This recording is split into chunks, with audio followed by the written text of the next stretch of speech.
RSL Insider presented by AT&T. I'm your host, Brian Dunsett. Today joined by Real Salt Lake General Manager Garth Lagerwey. Garth, thanks for joining us. Thanks for having me. Roller coaster year.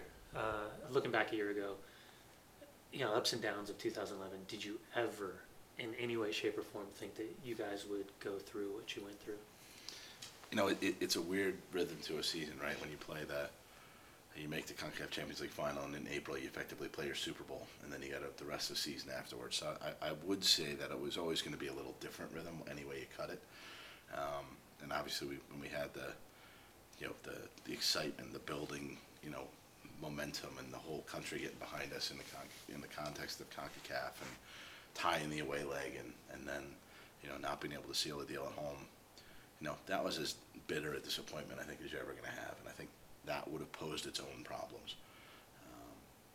But then obviously Javi has that crippling injury, and 10 days later, and then it's this double whammy, and you're like, it sent us reeling for a while, and took us a while to recover from that, and goofy circumstances. I mean, you think that we played in Chicago and started our 6th and 7th choice forwards. Back when you and I were playing, we didn't have 4 forwards on the roster, let alone forward 6 and 7. Guys were signing off the street to start games and stuff like that, and I think stuff like that you can't predict, and you throw a Gold Cup on top of which happens 3 weeks after Javi's injury, and you lose Sabo and Arturo and Will and Gene, and it just felt like we built up to the end of April. We kind of free fell for a while, kind of stabilized sometime around June or so, and it took us a while to regain our momentum.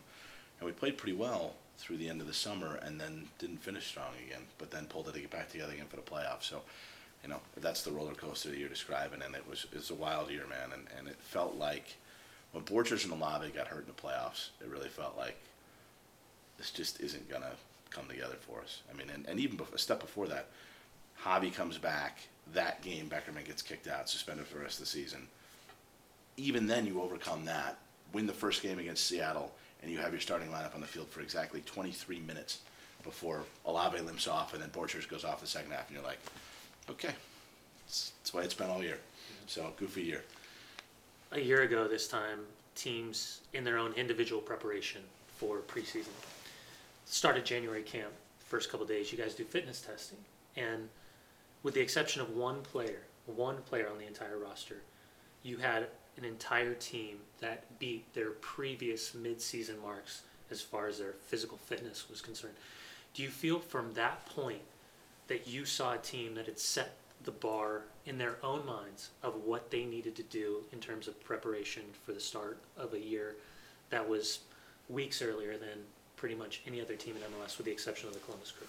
We knew we had a chance to make history. Our players knew that, and we knew that as a small club, we're never going to be able to spend with LA and Seattle on a year-over-year or a player-by-player basis. It's not going to happen. And winning a big competition like that is a way to put our club on the map. We all knew it. We talked about it, going back a year and a half before the group stage started, and we were all ready, and those guys were all ready, and they took it. They took the opportunity, man, and that's the thing. Because as disappointing a finish as it was, we were so proud of the group, how they prepared in the offseason, how fit they came in, how ready they were, what a high level we were able to play at when you think of beating Saprissa here 3-0, surviving the away leg in Saprissa in as hostile a venue as I know I've ever been in, getting the draw at Monterey. I mean, you have to be immensely proud of them. The preparation was certainly part of it, and one of the things that I think has been special is we've had this group together for the better part of 3 years now.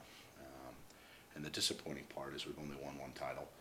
And I don't mean that arrogantly. I just mean that I think the group is very special, and I think that there's a very limited window at this point as to how much longer we can keep them together. And so I think there's a lot of urgency attached to the upcoming season in terms of can we get something done.